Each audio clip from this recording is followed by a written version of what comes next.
Hello, everyone. My name is Lori Cohen, and I am the Director of Continuing Education at Gratz College. So thank you for joining us tonight. Today, Gratz College Continuing Education instructor Herb Kaufman will present the webinar, Almost Forgotten, the Heroic History of Jews in the American Military. I think that we're all going to be surprised by the multitude of heroic Jewish Americans whose stories have never been told. And that's what we've learned through research for this. Before we start the presentation, I'd like to direct your attention to two important programs coming up at Gratz in November. I invite you to join us for our second Schusterman Distinguished Scholar Lecture of 2021. On November 4th, the new president of Gratz College, Dr. Zev Elif, will present the program, The End of Jewish Learning, A Vision for a Digital Age. In this webinar, we will discuss the many ways in which the digital age has affected Jewish learning, and in turn, how Jewish educators have embraced and engaged in the digital world. This will be the first public presentation by Dr. Elif, so be sure not to miss it. Registration information will be sent to your email. Another day to mark on your calendars is Sunday, November 21st. The entire Gratz community is invited to join us for a live online event to celebrate and to support the college. There will be storytelling, a champagne toast with the new president of Gratz, music, games, so much more. You'll be sure to love it, especially for Gratz alumni. It's a great way to connect with your Gratz friends and classmates. So please look for more information in your email about the storytelling event. It's called Everyone Has a Gratz Story, What's Yours? Now for some instructions for tonight's presentation. We appreciate if everyone could keep their audio and video off for the program. If you have a question for our speaker, please type it inside the chat panel and I will moderate your questions at the end of the program. Your questions will be seen by all participants. And we are recording this session right now and we will email you a link to it after it's been processed and edited. So now let's get to our program. We have a lot on tap. I'd like to invite Herb Kaufman to be in our history lesson for today. Herb teaches a variety of military and Civil War history courses for the continuing education program at Gratz and at other local colleges. He is an executive board member of the Delaware Valley Civil War Roundtable. And today Herb will discuss several Jewish military heroes that we know very little about. We'd really like to honor them with a few minutes of our time this evening. I expect that the presentation may go a bit long, but it's important to give a proper tribute to these true heroes. So welcome, Mr. Kaufman. It's good to have you with us. Thank you. Okay. All right. Without, as Lori said, one of the issues that I had, and I've always had, is that there is a trope or a stereotype that Jewish men do not support America and do not participate in the American armed forces. And over the years, very little is written about this, almost nothing. And as a matter of fact, the one book that was written back in the 1890s, and only recently have a far greater number of books and articles and videos and things been published to tell us about the Jewish role in the military history of the United States. Now, just briefly, the first Jews came over almost individually. There were no large groups of Jews. And the first Jew to come to America, as far as we know, was Joachim Gans, who came to Roanoke Island, to that mysterious colony in Roanoke Island. Now, European Jews slowly emigrated to what was called the New World. And mainly they established themselves in the large cities, especially the port cities. And what's very interesting to me is that early on, of course, this was a British area, and the British Parliament passed something called the Plantation Act, which said that people who are born in the colonies are indeed British citizens and subjects of the crown and would be naturalized for such purpose. And the act said we're naturalizing such foreign Protestants as may settle in Her Majesty's colonies. And then, giving that a thought, they specifically made exceptions that both Quakers and Jews who affirmed their loyalty to the crown would be considered citizens and subjects of the crown. Now, the very first Jew to actually serve in some type of military capacity goes all the way back to 1654, to the beginning of our country. Astor Levy was one of the first Jewish settlers. He was a Sephardic Jew who came probably, we don't know a lot of the documentation, but probably came from the Dutch colony in Recife, when the Portuguese forced the Jews out of that area of Brazil. And there was going to be a war, a battle, and Peter Stuyvesant, who was very anti-Semitic, as a matter of fact, at that point, passed a rule that Jews could not serve in the military and instead had to pay for it. Well, Astor Levy successfully appealed to the government in Holland, and that was quashed, and he was permitted to do guard duty like all other citizens. And he's generally considered, and here you can see a beautiful medal created with him and his old gun, his rifle, his musket. He was technically the first Jewish man to serve in the military in the colonies. Again, Judaism slowly started to grow. We will talk a little later about Congregation Shereth Israel, which is the first Jewish congregation founded in 1654 in New York City. And on the right is their first synagogue, called the Mill Street Synagogue, consecrated in 1730. And then, of course, Mikveh Israel. Now, Mikveh Israel started sometime in the 1740s. You can imagine that long ago. And the first evidence of Jewish communal life is, in fact, the cemetery that for Mikveh Israel. And the reason I mentioned the cemetery is that there are many heroic Jewish men that fought for the revolution who are in fact buried in the cemetery, which we will talk about.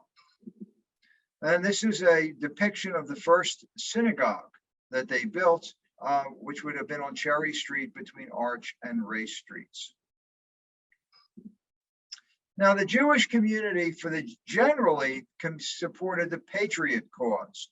Now, there were, of course, loyalists among the Jewish community, but most of them supported the Patriot cause. And this included Jewish merchants, Matthias Bush, Moses Mordechai, and Bernard Gratz. Now, it's estimated, again, nobody knows for sure, but here on the map you can see where most people lived. They lived along the coast and slowly started to make inroads into the colonies. And it's estimated the Jewish population of the colonies was somewhere around 1%, not more than about 2,500 Jews. Again, emigration of Jews was very, very slow, but that did not stop them from participating in the American Revolution. The revolution starts in 1764. Everybody thinks it started in 1776. That's not true.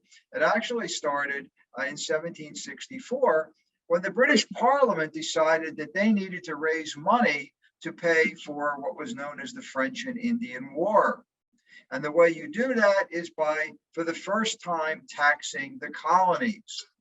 And of course, the colonies, everybody knows in school, we learned that famous line about taxation without representation. And that's where this begins.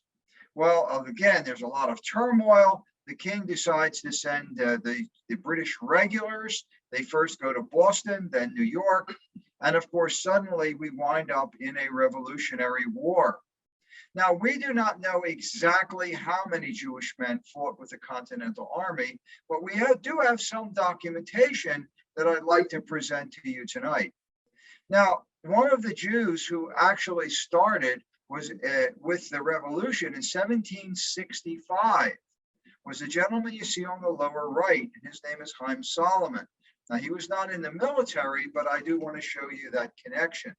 So some of the pictures you see here are men who were the early members of the Sons of Liberty. These were the rebels, if you will, to the British.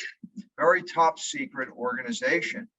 Now, Solomon was born in Poland as a Sephardic Jew, and with the expulsion of the Jewish communities from Poland and the Jews in 1492 from Spain, his family came here to the United States.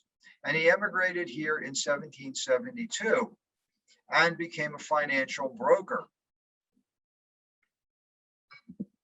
Heim Solomon married Rachel Franks. Now here you get the military connection. Rachel was the sister of Isaac Franks, and Isaac Franks, whose portrait you see here, served in the Continental Army and was an extremely close friend of George Washington. And of course, his portrait was painted much later. He started as a 17-year-old soldier in the defense of Long Island, where he was actually captured and imprisoned by the British. He managed to escape. He was appointed a quartermaster and then a forage master and stationed at the military fort at West Point for quite a while. He then was appointed an ensign by Congress, which is like a lieutenant in those days. And eventually, right at the end of the war, he resigned because of ill health. Now, and he was called colonel because Governor Mifflin appointed him a colonel of the militia in 1794. So a very prominent Jewish man who served in the military during the war. Now, Franks was a very wealthy businessman, and he purchased the Deschler House in Germantown. This was built by David Deschler around 1752.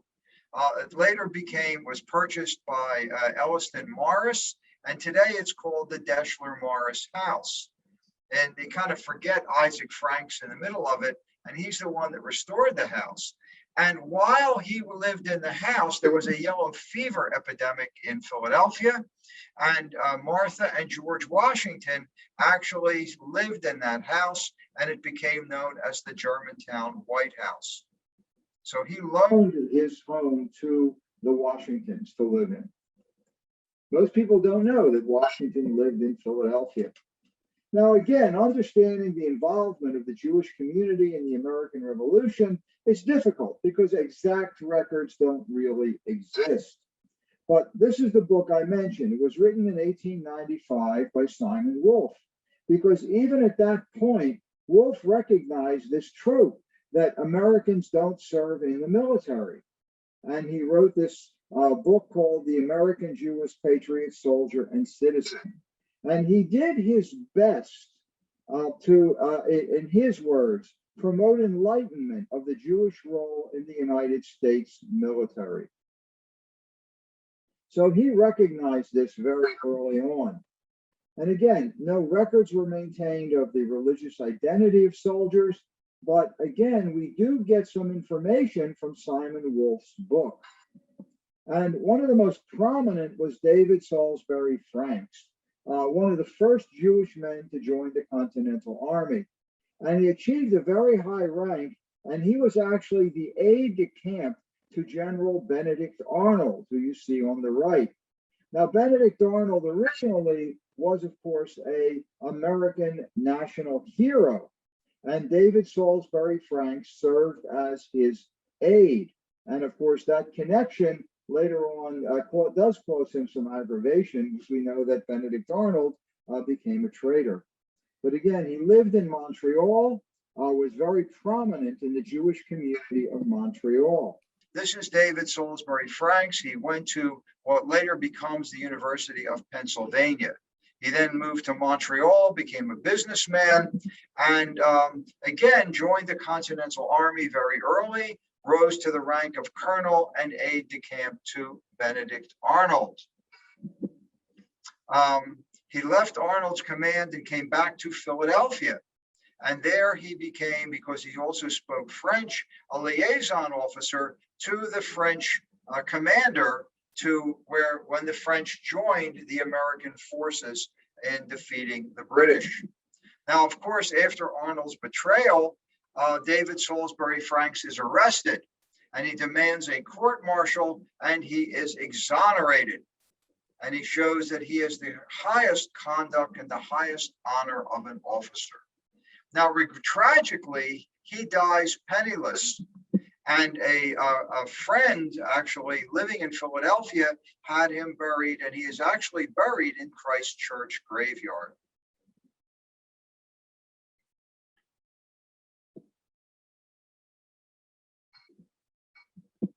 Now, there, as I mentioned, there were not a lot of Jews living here at this time. Jews at the time were called Israelites. They were not called Jews necessarily. The Israelite was the term they were used.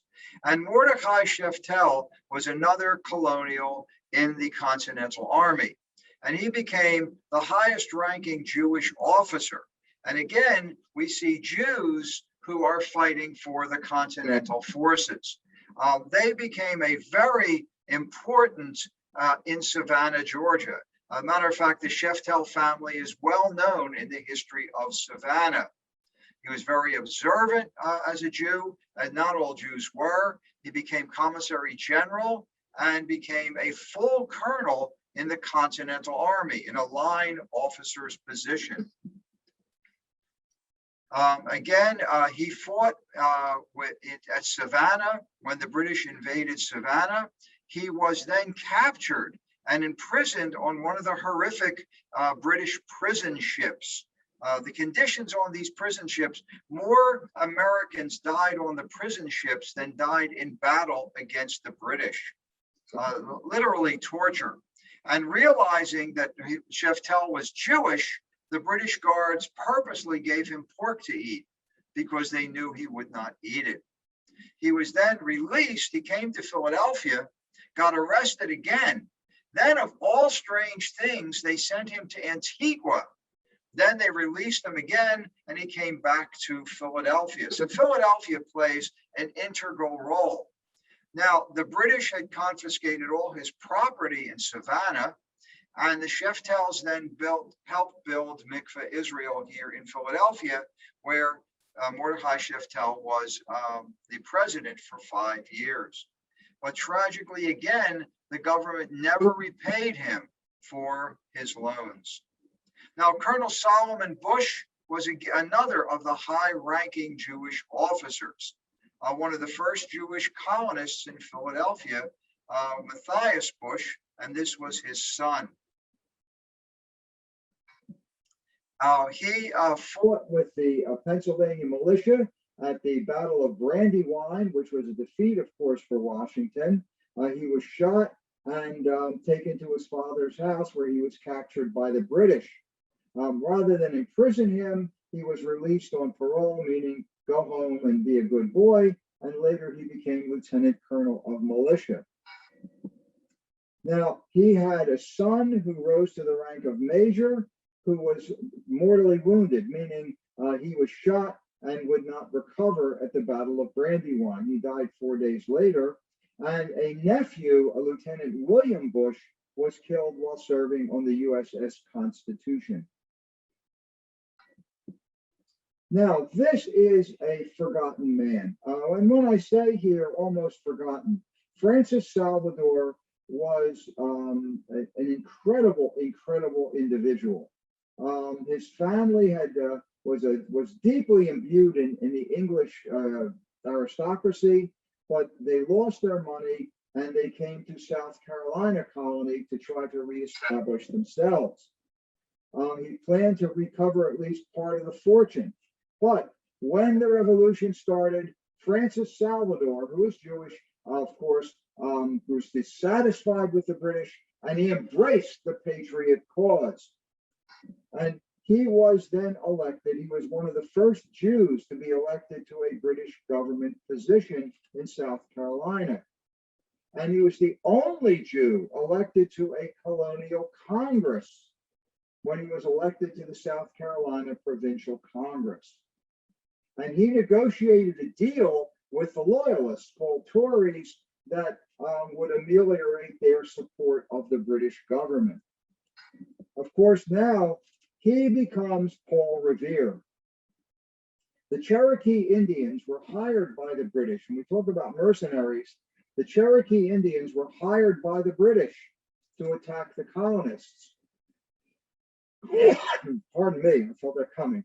And what happened was he then rode through the night to warn the settlers that these Indians, the Cherokees, were going to attack. And he sounded the alarm. Nobody wrote a poem about him. This whole thing kind of disappears into history. But there was actually a Cherokee Indian War where the Cherokee Indians in South Carolina supported the British. Now, what happened is he was entered into this fight. He was shot where he fell into the bushes. One of the Cherokees came by and he was scalped. He died 45 minutes later, and the officer that found him wrote this comment. Asked whether he had beaten the enemy. I told him yes, and he was glad of it and shook me by the hand and bade me farewell and said he would die. So Francis Salvador is the first Jewish soldier to die fighting in the American Revolution. And there you see our two memorials and a historical marker in South Carolina. Now, when we talk about Valley Forge, most people don't connect Jews to this, but Valley Forge was a very interesting situation in 1777. There were about 10,000 men that made camp at Valley Forge. And many of you might be familiar. He's quoted quite a bit because he wrote a lot of letters, Joseph Plum Martin. And he writes about how forlorn the conditions were at Valley Forge. Now, many famous people were in that encampment over the summer. You may be interested to learn that still a hero, Brigadier General Benedict Arnold, was at Valley Forge, as was Colonel Aaron Burr. You may have heard of him. And Washington's aide-de-camp, Alexander Hamilton, was there. Marquis de Lafayette was there, and future Chief Justice of the Supreme Court, John Marshall. So there were very, very important personages that remained at Valley Forge. It wasn't just the poor soldiers. And also there was a Jewish doctor, Dr. Russell. And he served and lived in Germantown and stayed at Valley Forge as the surgeon for the 2nd Regiment of Virginia troops. And he spent the entire winter there trying to alleviate the suffering of the soldiers. And he received a commendation from Washington himself for tending to the sick during 2 terrible winters. He was at the Battle of Monmouth and again fought at the battle, or fought but served at the Battle of the city of Savannah when it was captured by the British.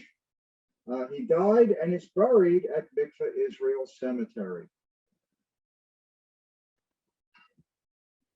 Aaron Benjamin was he was promoted to a lieutenant in 1783 and distinguished himself during the war and was discharged as a lieutenant colonel of the 37th United States Infantry in 1815.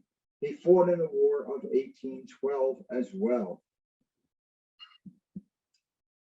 Benjamin Nones was born in France, but he enlisted as a private and worked his way up and was promoted to major.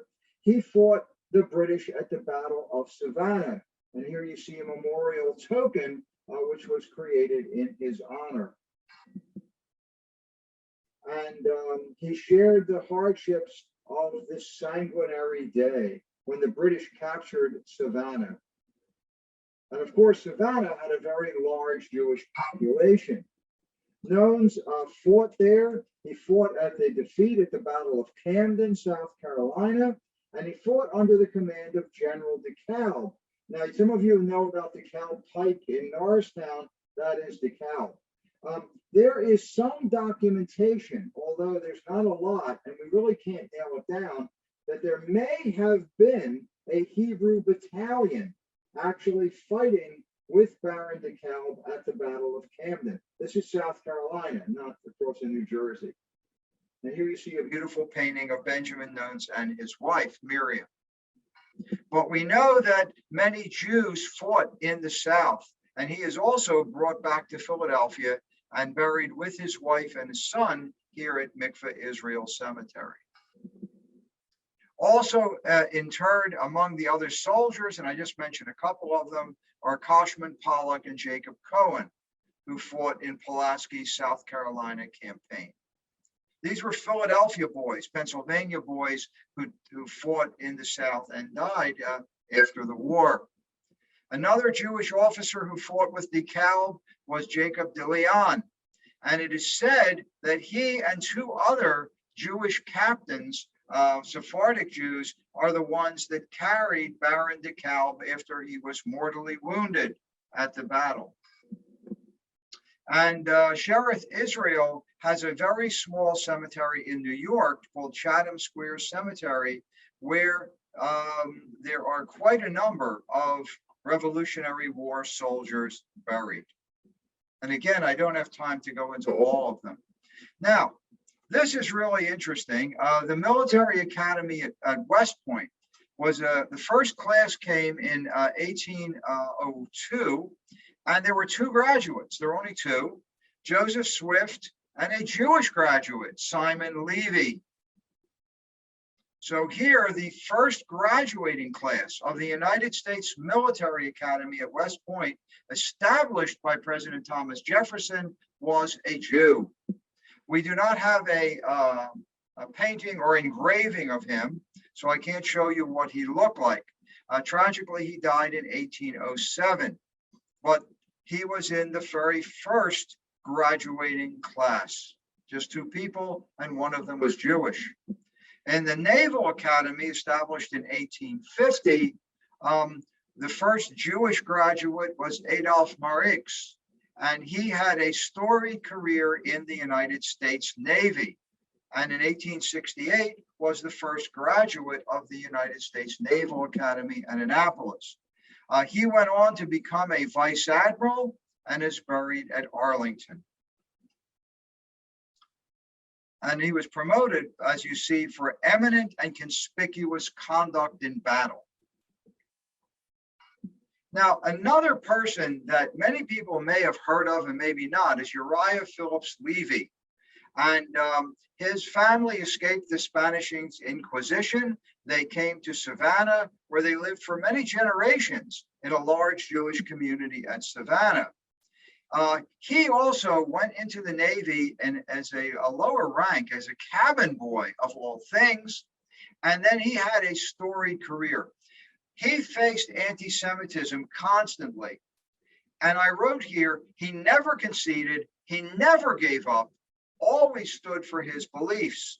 And by the time the 1850s came around, he had risen from cabin boy to Commodore, which at that moment was the highest position. They did not have admirals. And he was in the highest rank of the United States Navy.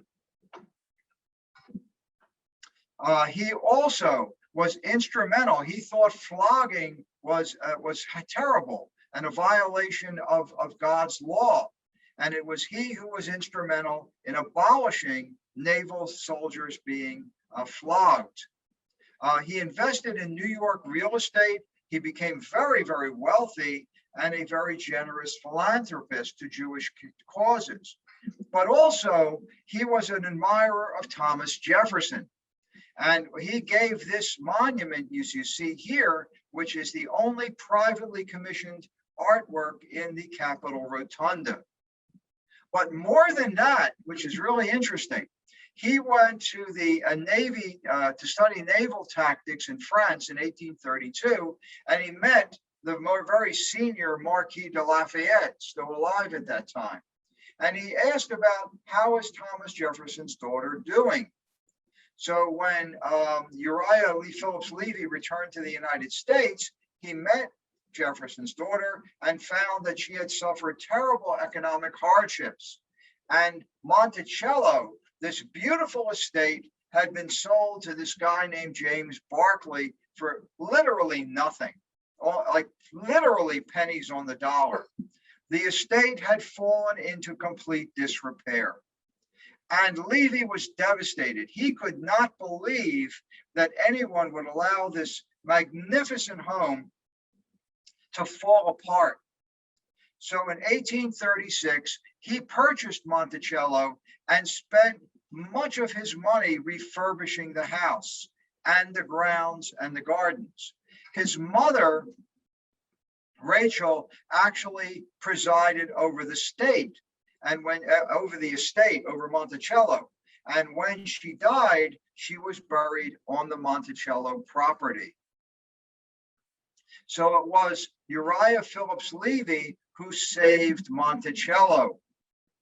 Now, interestingly enough, they sold it to the Thomas Jefferson Memorial Foundation in 1923. And it won't surprise you to know that the foundation ignored the Levys for many years due to anti-Semitism. And it wasn't until just a very short number of years ago that they put up this monument indicating Monticello and the Levy family. And then a book was written called Saving Monticello, the Levy family's quest to restore it. So it's because of Uriah Phillips Levy that Monticello exists today. And today, this is a World War II destroyer named after him. And this is the Levy Chapel at the United States Naval Academy in Annapolis, Maryland. Also, recently, a wonderful monument to him was put up near around the side of Congregation Mikveh Israel.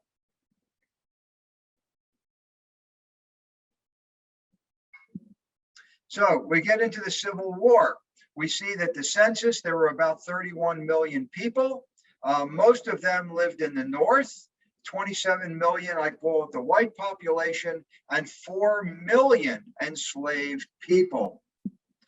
The election of 1860 is held. Abraham Lincoln, there are 4 candidates. Abraham Lincoln loses the popular vote. He gets only 40% of the popular vote. 6 out of 10 white men voted for some other candidates. But he wins the electoral vote quite handily and, of course, becomes the 16th president of the United States, at which point 7 southern states immediately secede, followed quickly by 4 more, and, of course, the Civil War begins. They immediately call for volunteers, since the army was very, very small in those days. And here's a common soldier. He's about 5 feet 7 inches tall. He was probably Protestant and weighed about 140 pounds. It was very, very young. These were young guys as well. Now, we believe of the 27 million white Americans, there may have been about 150,000 Jews. Again, during this era, nobody counted. The census did not count religion. But we do know it was a huge influx from the Germanic states. And most of the immigrants were German and Ashkenazi Jews. This is a historic marker in Detroit that shows there were about 150 Jewish families in Michigan. And you'll notice it says, the small population made up mostly of recent immigrants contributed an unusual high number of men to the Union Army. So there's some recognition there in Detroit for the Jewish soldiers. This is the Jewish Confederate Cemetery, part of Hollywood Cemetery. This is the largest military cemetery outside of Israel. And there are many Jewish Confederates that are buried there. Now, regretfully, today, we're not going to talk about Jewish Confederates because they obviously were in rebellion against the United States. But we believe some number of about 10,000 Jews fought during the Civil War. And we do know some information about some of them.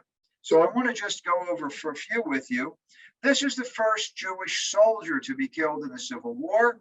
He is the nephew of Rebecca Gratz, and you may know that name. He dies very early, August 10th, 1861.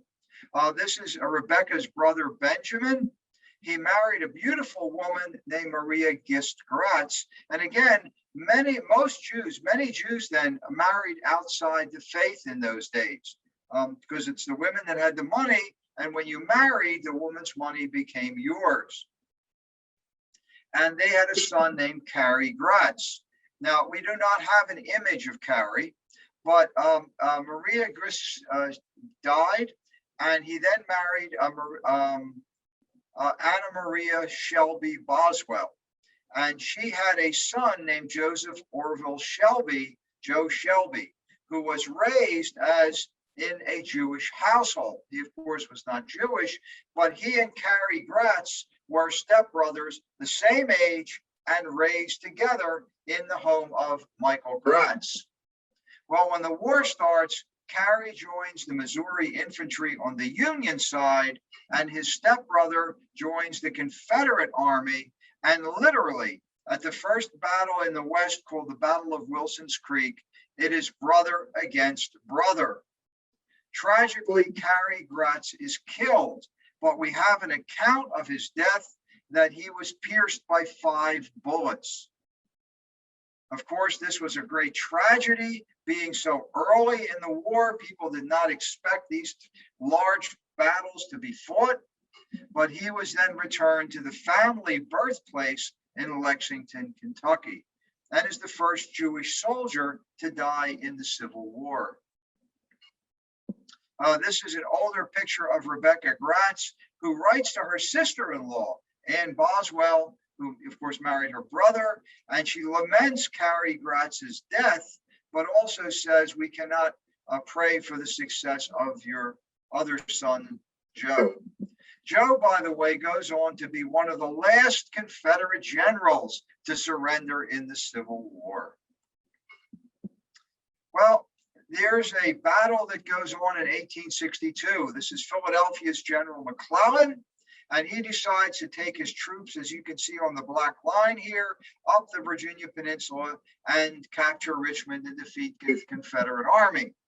In June, the end of June, Robert E. Lee, in what's called the 7 Days Campaign, attacks the Union Army.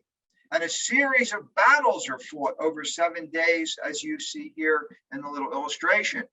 And the Battle of Glendale, where I have the big blue arrow, features 16-year-old Benjamin Levy.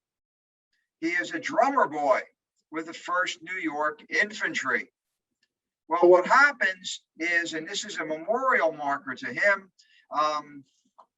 his drum is destroyed. He grabs a rifle. Then the flag bearer falls. He grabs the flag and leads his regiment with that flag, and the men follow him. And here you see a Virginia historical marker at the Battle of Glendale site. And Benjamin Levy becomes the first Jewish soldier to receive the Medal of Honor. And as you can see, when the color bearers were shot down, he carried the colors and saved them from capture. A number of other Jews received the Medal of Honor during the Civil War, which was the first time that it was issued. This is General Meade from Philadelphia and General Grant, who tells him Lee's army is your objective. Where he goes, you will go. And that relates to then what's called the Overland Campaign.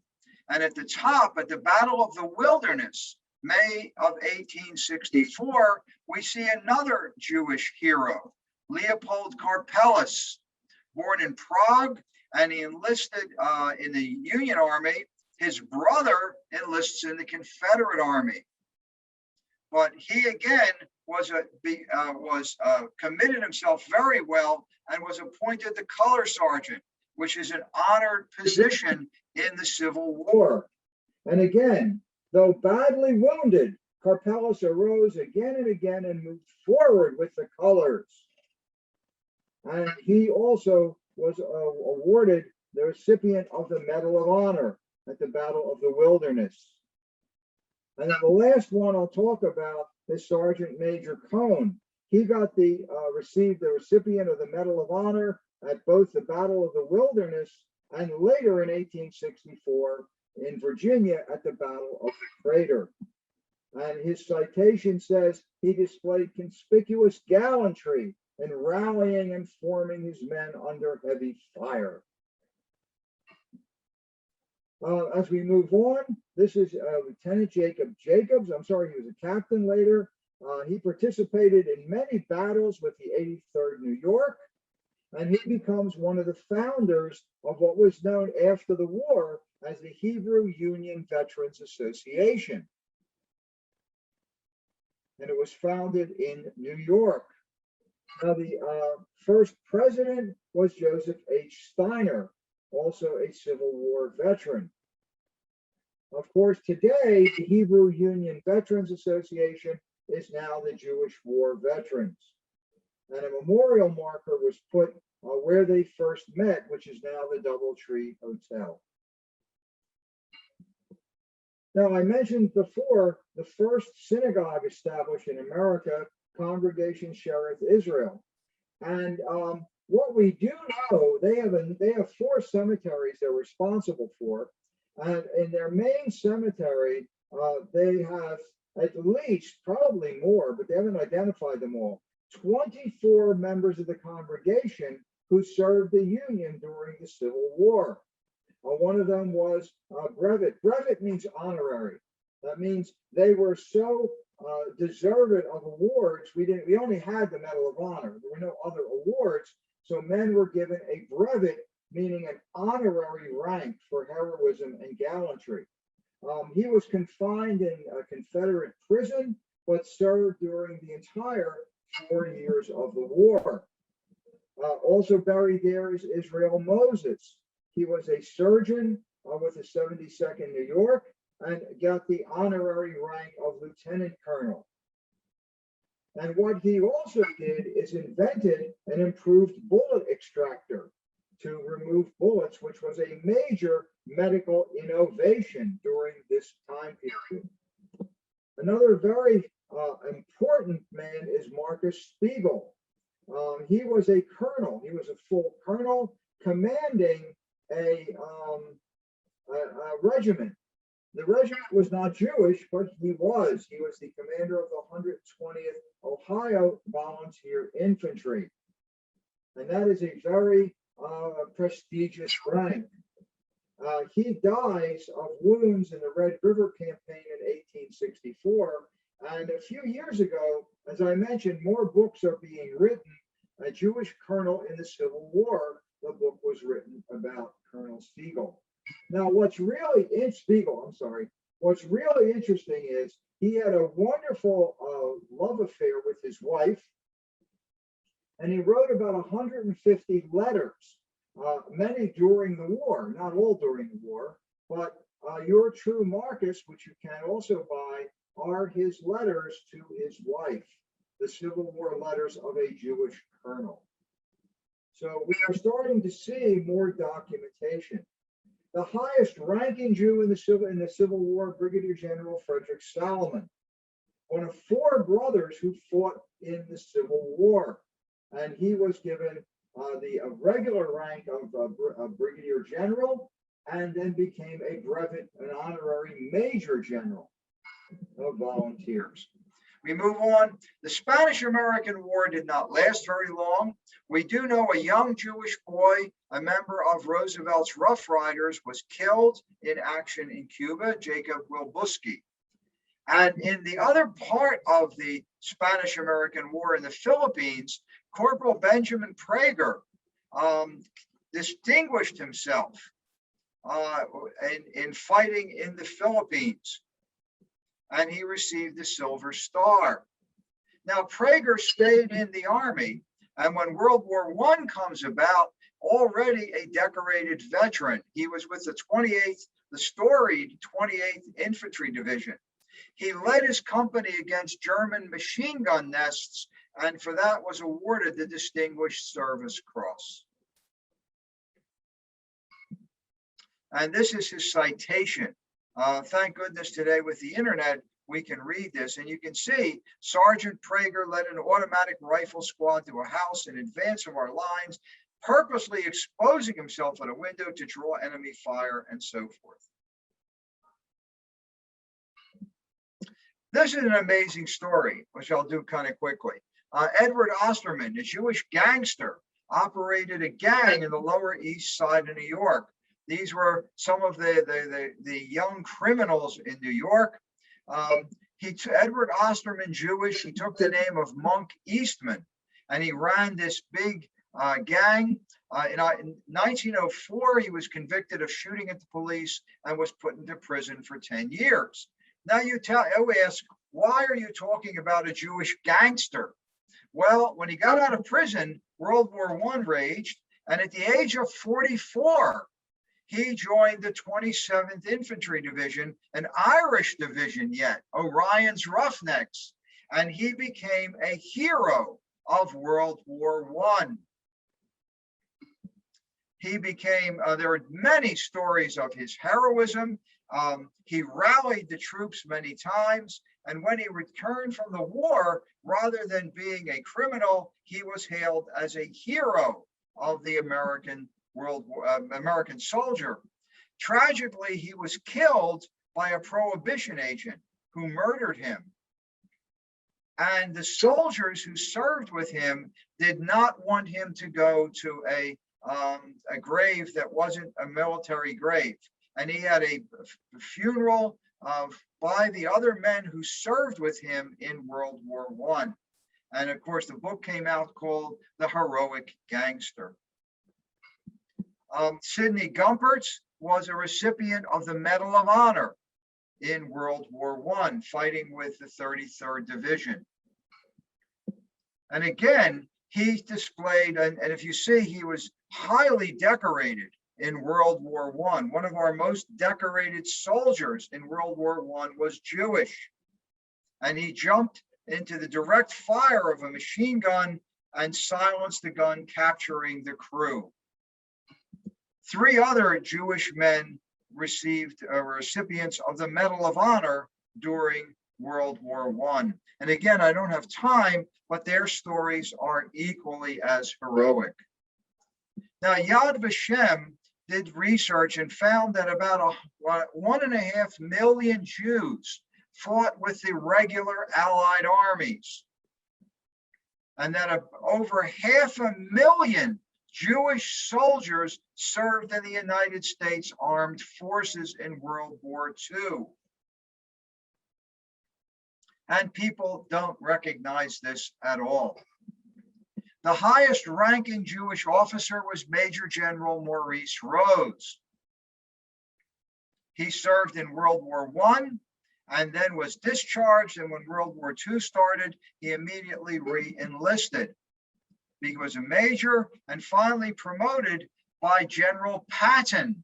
And he was the commander of the 3rd Armor Division with a rank of Major General.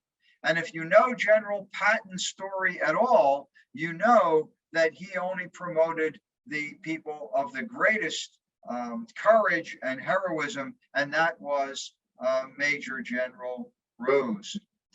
Tragically, he was shot multiple times. He came under direct fire of German tanks. He is buried at the Netherlands American Cemetery and Memorial, and is the highest ranking American killed by enemy fire in the European theater of operations. And this is his citation. He received the posthumous Distinguished Service Cross. His extraordinary heroism. And here you see in Connecticut, where he lived at one point, the Major General Maurice Rhodes Bridge. This is a statue that has been commissioned to stand in Denver, Colorado. And finally, a book came out, World War II's Greatest Forgotten Commander. Another person in World War II was Second Lieutenant Raymond Zussman. He led tanks supporting the infantry as part of Patton's 3rd Army. He commanded 2 tanks. I don't have time to give you this. You can read this online if you want. But basically, he led fire against German positions overwhelmingly. And it says, under Lieutenant Zussman, heroic and inspiring leadership, 18 enemy soldiers were killed and 92 captured. He was a recipient of the Medal of Honor. Now, he was immediately recommended for the Medal of Honor, but tragically, he dies in action 9 days later. But a few years ago, the United States Army opened up a urban warfare center at Fort Knox, Kentucky. What you see here is a center where they teach soldiers urban warfare, going through buildings. It is called Zussman Village, and he is so honored. 2 other soldiers were recipients during World War II as well. Camp Ritchie. Now I have to talk to you about the Ritchie Boys. The Ritchie Boys, this was a top secret operation. It did not become known to us until 2007.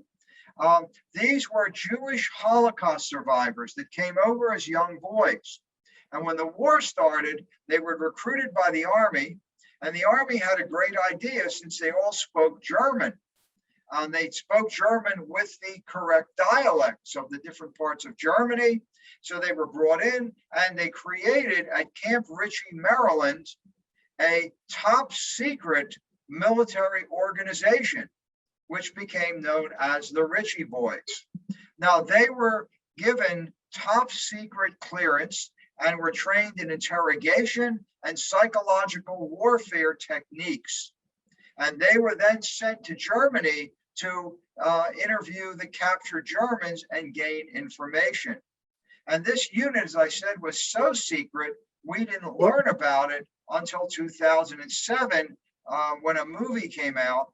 And then now several books have been written about their what they did during the war. And there was a PBS, PBS special, where they interviewed one of the boys who still lives.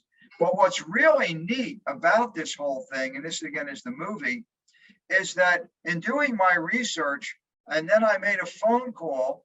At the time, he was 100 years old, and that is a cousin of my mother, and his name is Ernest Kaufman.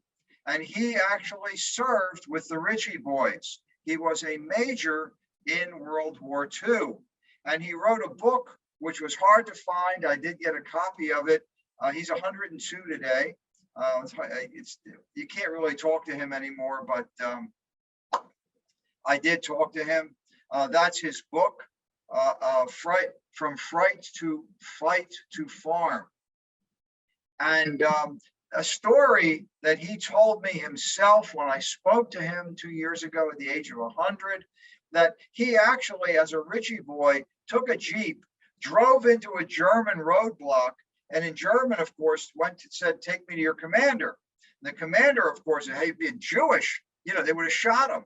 So he said, "Oh, I took German in college." And he convinced this group with the techniques he learned to surrender. And he turned his Jeep around and he led the officers and several dozen German soldiers into American lines. Unbelievable story. Now, William Friedman was a lieutenant colonel. He actually, they fled Russia in 1892 to escape the Russian pogroms. He began working at a laboratory and learned cryptology and code breaking. And William Friedman is one of the main people of code breaking in American history. He was John Pershing in World War I. He was his personal cryptographer.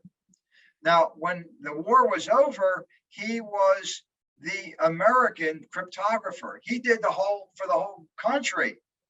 And the Signals Intelligence Service of the United States Army under the command of a Jew, William Friedman. And he is called the father of cryptology.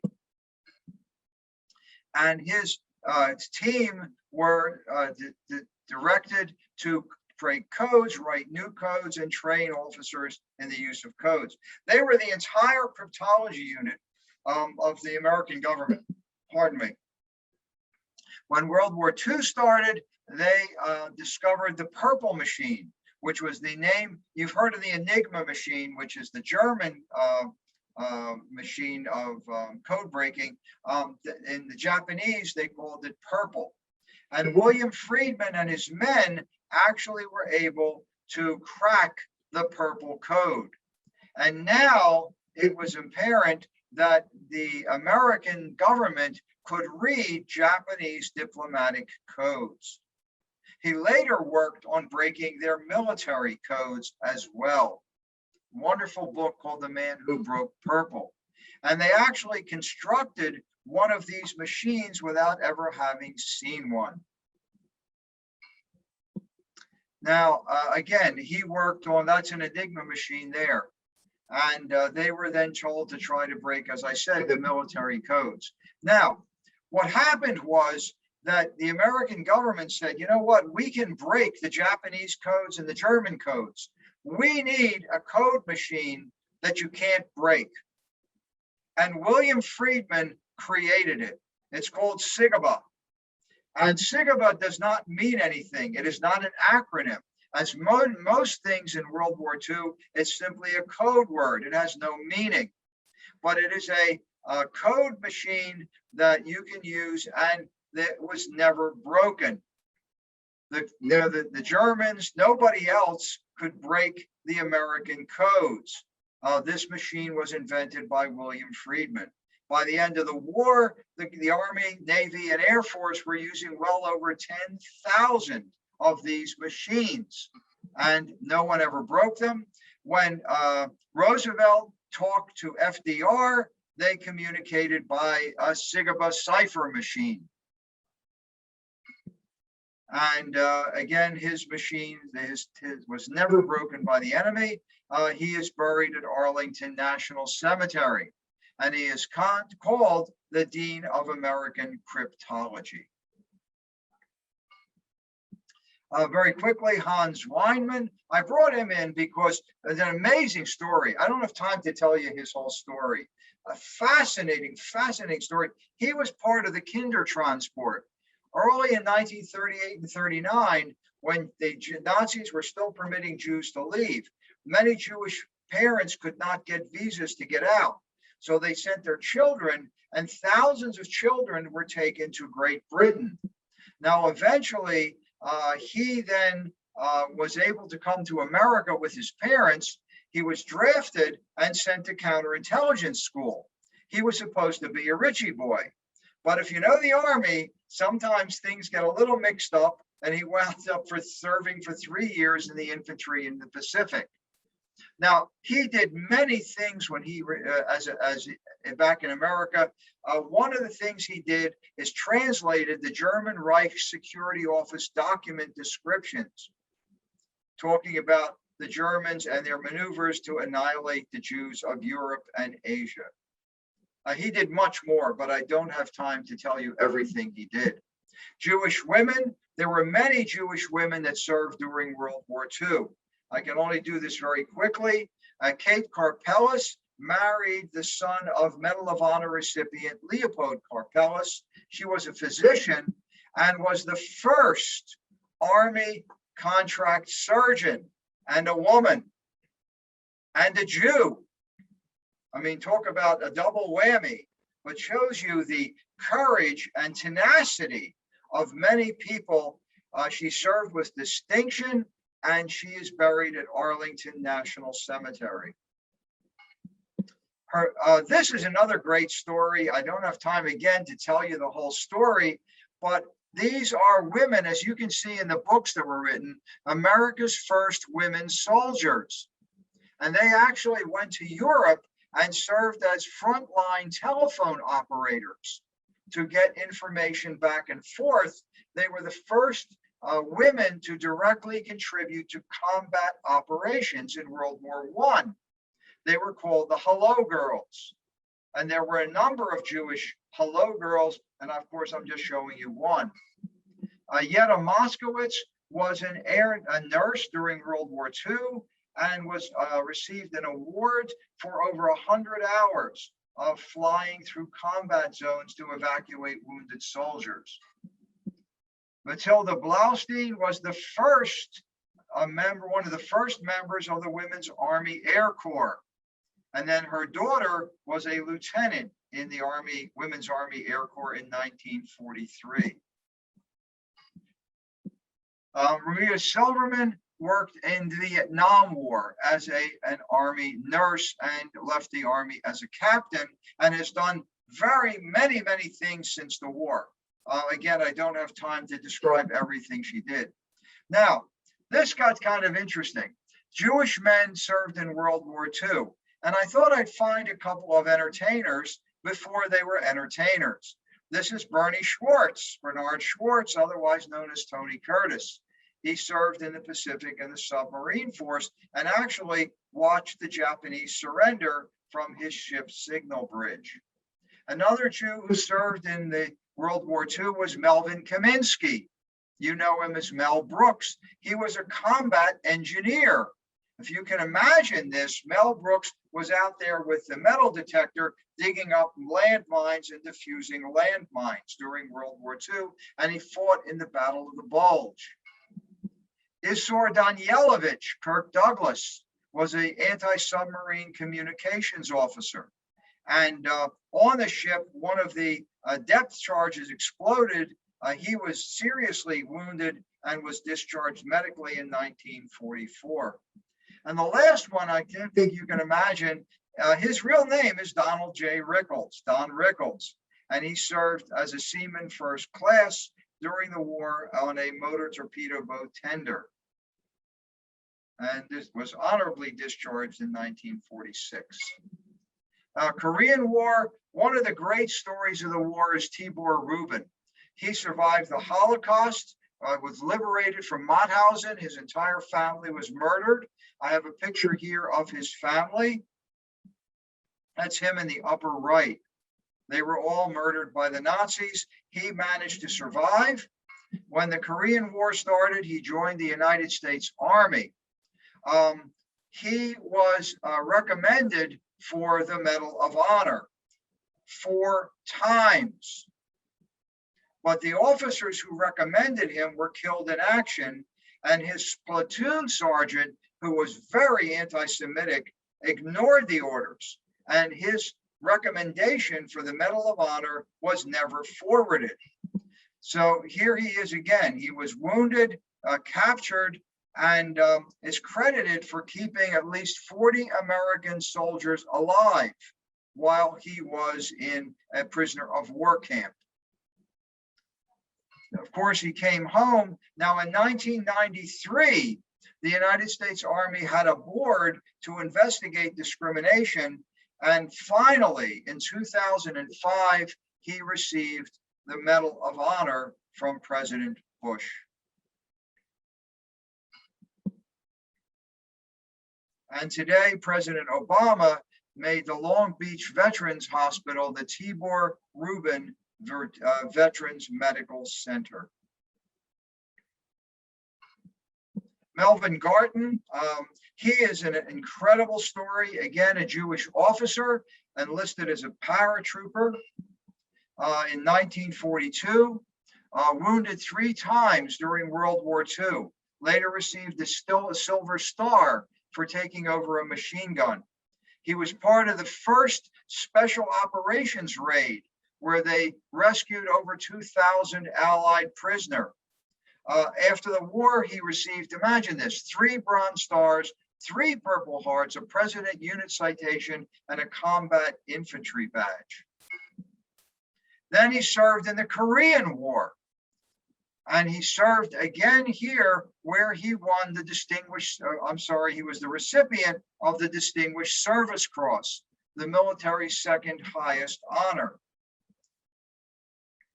And then he served in Vietnam, where a mine, he was near a mine, the mine exploded, and he lost one of his legs. He retired in 1968 as one of the most decorated colonels ever in the United States Army. He is one of the only people to have 3 combat infantry medals, 1 for World War II, 1 for Korea, and 1 for Vietnam. And he, again, are just an amazing, highly decorated veteran. As we get to the end, Jack Jacobs, he fought in Vietnam. He was an ROTC at Rutgers and had 2 tours of duty in Vietnam. Here's a picture of him. He was an advisor to the Army of Vietnam, and he fought with them. He was shot in the head And even though blood was literally running down his face, he made sure he kept going back and forth, and he saved his company commander and 12 other Allied soldiers. And for this, President Nixon awarded him and is a recipient of the Medal of Honor in 1969. Today, again, he received, besides the Medal of Honor, 2 Silver Stars, 3 Bronze Stars, and 2 Purple Hearts. And he does a lot of speaking and lecturing still today. And he has written 2 books about his experiences in the Army. And then we're concluding, these are other Jewish recipients of the Medal of Honor. One in the Indian Wars, one in Haiti, and 2 men in Vietnam. And as we finish up, these are the last ones we will talk about. Today, thousands of Jewish men and women serve with courage and gallantry in the American Armed Forces. Petty Officer 3rd Class Nathan Brockenthal was the first Coast Guardman killed since the Vietnam War. He died in Iraq in 2004 and is buried at Arlington. And the Coast Guard named the Coast Guard cutter Nathan Brockenthal. And it says, a name recognized throughout the service, bridges our rich history. And then, of course, women continue to serve as well. This is First Lieutenant Rosalind Schulte, who was the first female graduate of the Air Force Academy to die in combat. And she died when her convoy was hit by an IED in Iraq as well. The Air Force Academy has a wonderful honor called the Medal for Character and Leadership Development, which was given in her honor. And it's named the First Lieutenant Robin L. Schulte Cadet Award and Recognition. And then finally today, for those of you that do not know this, there is a National Museum of American Jewish Military History in Washington, D.C. Very small, privately run museum. It's not part of the Smithsonian. And again, there are books around. Sometimes they're a little hard to find, but there are, and there are all different dealers and different places where you can find these books. So there we go. I think I did it in about an hour, so I'll stop the share. And Lori, where are you? There she is. I am right here, Herb. Good to see you again.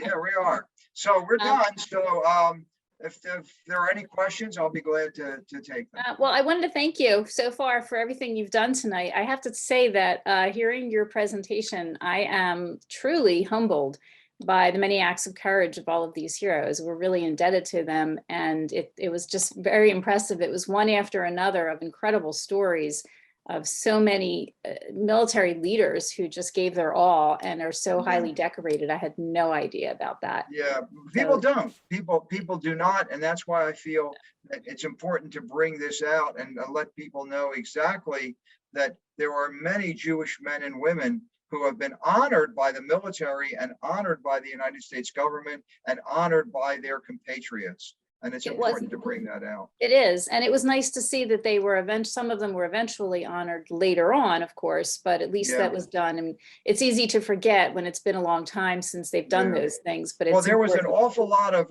anti-Semitism in the military. And these men and women had to overcome that. And some of them struggled mightily to overcome it, but they never gave up. They never gave up. No, they never gave up. Very impressive. I have to, for everyone out there listening, if you've enjoyed the presentation this evening, I encourage you to sign up for Herb's continuing education class at Gratz, which begins this Monday morning. The topic is thought-provoking historical episodes of the American Civil War. And there'll be more information detailed in your email that you'll receive shortly. It's a good class. It's a good class. You'll enjoy it. If Herb says so, we know. There you go. Class. Well, I really want to thank everyone for tuning in. I'm really impressed with those of you who are still watching, considering the fact that the Eagles are now in the first quarter. So impressive to you. I wanted to mention there weren't too many questions. I'm going to check real quickly to see. I didn't see too many. However, I did want to just really quickly mention that we had someone watching this evening. His name is Gary Glick, and he is with the Jewish War Veterans of America. And he said that they just celebrated their 125th anniversary on March 15th. And he is the senior vice commander of the Department of New York's Jewish War Veterans. Wonderful. So we're grateful that you're here watching today, Gary. Thank you. And so with that, if I don't see, I'm checking to see if there's any other questions. I have a comment from Beth, who says that her father's missing somebody. His mission was selected to be the insignia of the Civil Affairs Branch in 1955. It's still worn and features a, I believe, a Torah scroll. So I guess he designed that. So very impressive. Wonderful. And I imagine that if we polled many of our participants today, and also a lot of our Gratz community, we would hear a number of amazing other stories. Yeah. So Well, I have the greatest admiration for all men who served in the military and women who served in the military, regardless of Jewish or not. I really believe that. But I think that the story of the Jewish men and women who served really has to be told. It does. So thank you, Lori. Thank you for inviting me tonight. I appreciate it. It's my pleasure. It was great to have you. And I also want to thank everyone out there still watching for inviting Gratz inside your living rooms and your offices, your dining rooms, your dens, and what have you. So good night, everyone. Have a good evening. Good night.